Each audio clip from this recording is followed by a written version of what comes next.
Hi there, it is Bobby Joe with Scullion Properties. I am the managing broker of Bobby Joe Sells Homes, and today I have an exciting guest with me. We have a new intern. Hi, my name is Judith Velasquez, and I'm a real estate broker intern. All right, and we wanted today to talk about inspections. We have talked about inspections before, but not in as much detail. If you are a home buyer, you can expect to spend between $500 to $1,000 on your inspection. It depends on how much detail you're going to be getting inspected, and also it depends on how big the home is, how the size of it. And the inspector's job is always to find something. You know, it may be small, tedious things, or it could be bigger price tag things. And it's just important for you when you do the inspection to read through it and to find out what is important or not important to you. And of course, everything in the inspection is going to be important to a home buyer, but some things are not as relevant because maybe you're handy in that certain area and it's not a big deal to make a certain repair. And then sometimes things can be really scary to one person and not very scary to another person. So we just recently did a home inspection. We're just going to go through it really quick. When you are at a home inspection or when you hire a professional to come and inspect your home, the real estate agent always has to be there, regardless. If I could not be there, I would have another licensed real estate agent be present for me. It's very rare I would not be at one of my home inspections. As the buyers, you can be there or you can not be there. Sometimes buyers use this opportunity to bring extra family members so they can see the house too. We typically will have the house for 2 to 4 hours depending on the size of the home. And so sometimes one buyer might show up and then come and replace the other buyer because one has to go to work or whatnot. There's no right or wrong way to do it. I really appreciate when both of the buyers are there, if there are two buyers, just because it's the time that a buyer can have the most time inside of the home that they're buying. You know, typically in a walkthrough, we're there for 20 to 40 minutes, but this is the most time since you put the offer down that you can be present at the house. And then also it's okay with most inspectors, ones I work with at least, that you can walk through with them as they're doing things and they can tell you each step as they're going through what they're finding. Sometimes people just prefer to have the inspection done and the report sent to them, and they can call the inspector for questions. This also is a great time for the home buyer to walk through the home and ask you, the realtor, questions. You know, maybe look for more clarifications on things. I mean, it's not uncommon for me to be at an inspection and to be texting the other realtor, hey, can you find out the details on this? Or can you find out when they close this wall off? And sometimes the seller may know the answer to questions while you're there, and sometimes not. Maybe it was something that was changed or done prior to even their home ownership, but at least it's a shot and a try. So after you do the inspection, the inspector will go through and they will clarify things with you at the inspection if you're there. And then that night or the next morning, they're going to send you a report. You can save it as a digital file. I always recommend any home buyer to always keep a digital file because a lot of the inspector's notes are things that are like regular maintenance and they're great, especially as a first-time home buyer, to go back and reflect on. And anything you find in this inspection, when this is your investment, you're going to want to fix or make these things right before you go to a resale. So just think of this as the biggest investment you've ever made, and you want to go through this and take these concerns away, because when you go to sell your house, someone else might do a home inspection, and then you're going to have to go through this all again. So the more things we can take away, the better, right? Yeah. Okay, so then here's our inspection. As we open it up, my inspector on our line, he will highlight things in red that are concerning. Yellow's like, it's a maintenance issue, it should be fixed. And then he'll have some just like regular notes. So as we're going through it, one of the first things we talk about is bushes up against the house. When you have bushes up against a house, it could be a pathway. It's like a bridge for bugs to get into your siding. So we always want to have at least 6 inches between any bushes and your house. So if you ever walk into a house and you see, sometimes people will have clematis or wisteria, it's like growing on the house. Yeah. That's not exactly. That's not ideal. Yeah. You'd want to have like an arbor or something that holds it pretty by the house, but it's not on the house. So that would be a concern. And that's the first note that he's making here. Going through, we have red. So this is talking about the driveway or sidewalks. And it's not uncommon for sidewalks to crack, and it's not uncommon for them to get uneven. You actually can hire the county to come out and sand them down and make them even. Oh, wow. Or you can pull the concrete up and report it. But there's a saying here, it could be a tripping hazard. To these buyers, they really didn't care about that. But it is something to know, and I would say it's probably something to think about repairing before they go to resell their property. saying bigger red flags would be things that will be really expensive things. And here they're talking about redoing a pathway. So they're saying this pathway doesn't have mortar in between the pathway. Yeah. And I would agree. And you could recommend things like putting down sand or filling it in with mortar would help it be smoother. But it's just a pathway that doesn't, it has all these bricks down, but there's nothing to stabilize them or keep them together. And then he notes here too on the deck, there's some boards that have dry rot. In this situation, you can recommend to your clients, like, hey, I have a handyman that he could come out and repair those two boards. I'm guessing it'll probably be a couple $1,000s. Some people on the deck with some rotted boards, they may be like, oh my gosh, that's a huge deal to me. But in some other situations, someone might have a handy husband or be handy themselves and be like, oh, no big deal. I can do that in 15 minutes. Not a big deal. So it all depends on the level of comfort of the client. They're just saying here it has a new metal roof. It looks great. There's no concerns. I'm hearing a lot of people love the metal roofs. Metal roofs are nice. If they're installed, great. They'll last for a really long time. A downfall to a metal roof, it would be one that could be more expensive, which when you're representing a buyer, that's great, right? They have a more expensive roof. And then another downside could be, it could be a little bit noisy inside. Some people say they don't like the teen sound of it. Yeah. But to fix that, you could put some more like sound barrier up in the attic or more insulation. But yes, metal roofs are great, especially in Washington when we get a lot of debris from the trees on the west side.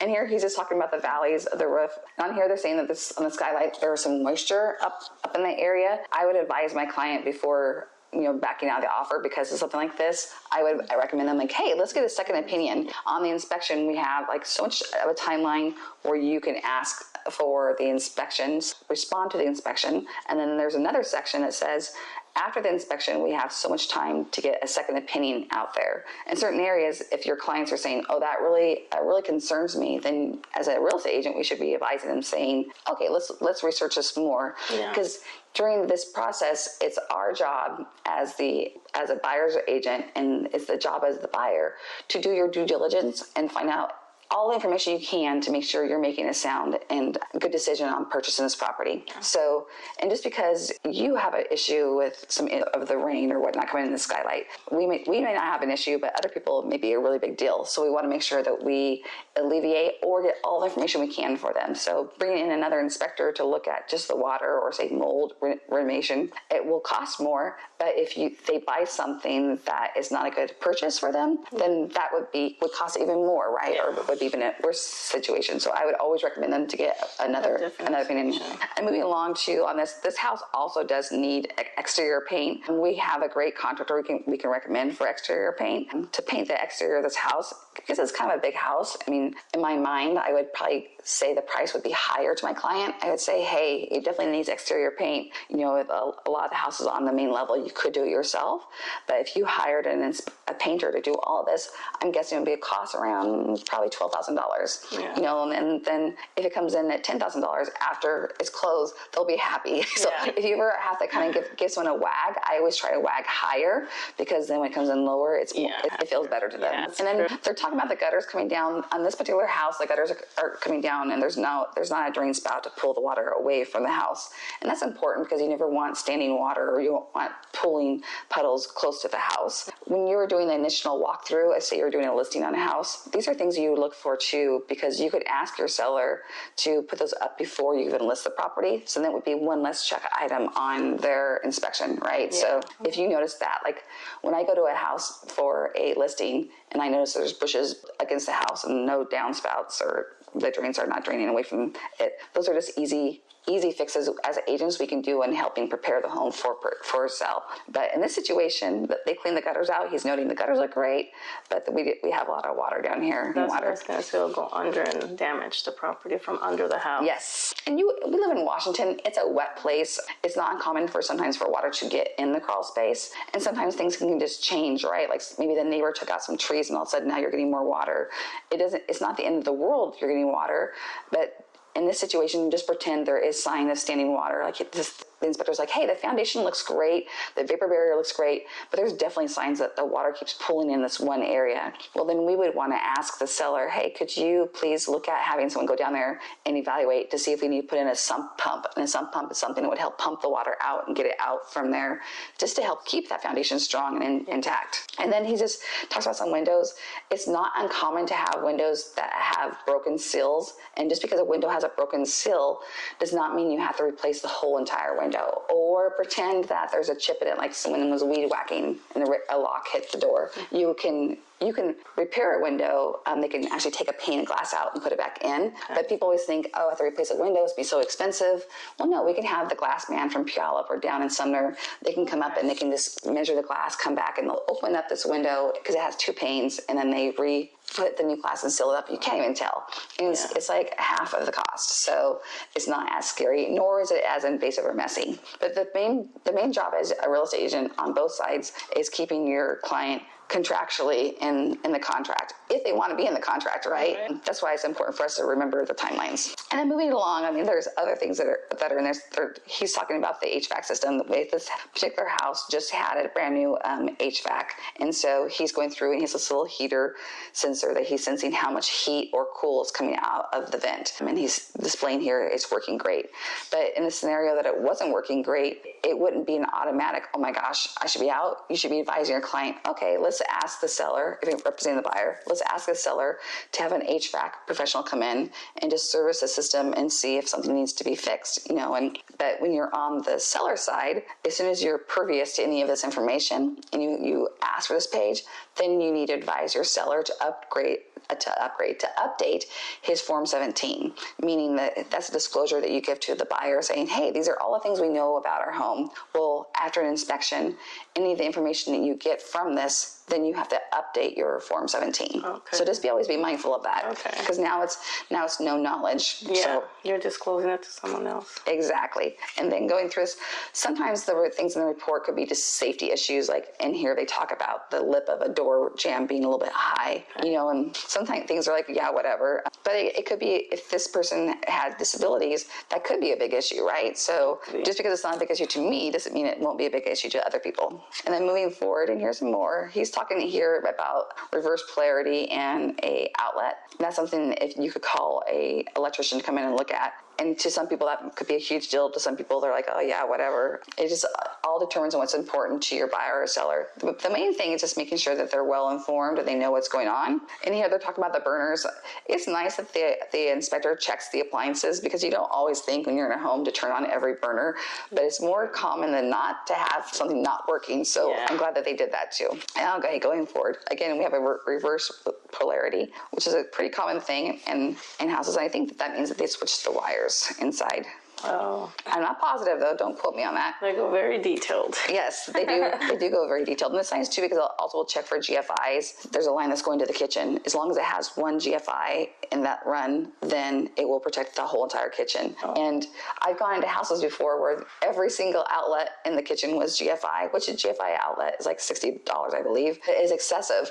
Yes, you're very well protected. But on the flip side though, if just one of those GFIs in that room go out, you have to go around and push each button because you're not sure which one it is. Okay. So then he goes into the bathroom and he's looking for any kind of water drips under the sink. He's checking for toilets and shower leaks. If they're on the main floor, he's checking underneath the house as well. If the bathrooms or a kitchen are on the second level, just simply looking up like this. And, when you're walking through the house with them on the first walkthrough, I always try to look up and see, do you see any water damage? Mm-hmm. And then if you do see something, you go upstairs like, oh, it makes sense. There's a bathroom right here. It could have had a leak. But here he's looking at all the fixtures, making sure that the drains are draining and the shower heads are working. They're flowing right. Yeah. I've had it a few times. We haven't had hot water in that bathroom or no pressure on one of the nozzles, which, is kind of a big deal. You wouldn't think about that. Move in, try to take a shower, it'd be a surprise. But anyhow, you can see how there's lots of different details. As a buyer, when you're going through the house with your agent, you can be expecting to ask questions. It's not, you can ask all kinds of questions. Right. We may or may not have the answers right then. While I'm at an inspection, like I said before, I do try to ask or try to call the other agent and get answers while we're there. You can expect us to walk through it with you. It's kind of a long duration of time. So after I've walked through with my clients, and if maybe they're just following the inspector around, I might try to take care of some other work, but we're there for that client. So if they come back with a question, I'll stop doing whatever I'm doing and answer those questions. And I also will nose around. With this particular inspector, I've done enough inspections. I know what he does. So typically when I first get there, I start running all the toilets. Like I'll go around and flush all the toilets. I'll turn on different water.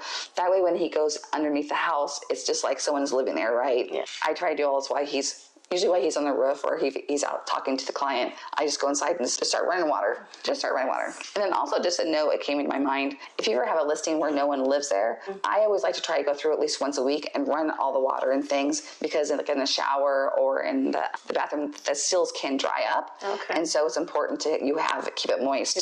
Okay. So when I go there, it's not expected of you, but I just think it's something that helps keep the house safe while no one's living there. Oh. And then this is like all of underneath the house, the part that most people never see, but it's talking about the vapor barrier. A vapor barrier is like a big piece of plastic that separates the earth from underneath the house from the house or from the actual house. And it's important because it helps keep moisture down on the dirt. Yeah. And so this one is just saying that the vapor barrier was pulled back in areas. So the seller doesn't need to replace the vapor barrier, but they definitely need to go out there and spread it out and get it into the corners again. And we live in the Pacific Northwest. We have lots of little critters. So it's not uncommon to have rodent activity or a raccoon activity underneath a house. And I wouldn't be scared by that. Some activity is different than infestation. Like sometimes I've had a listing where all the insulation was pulled down.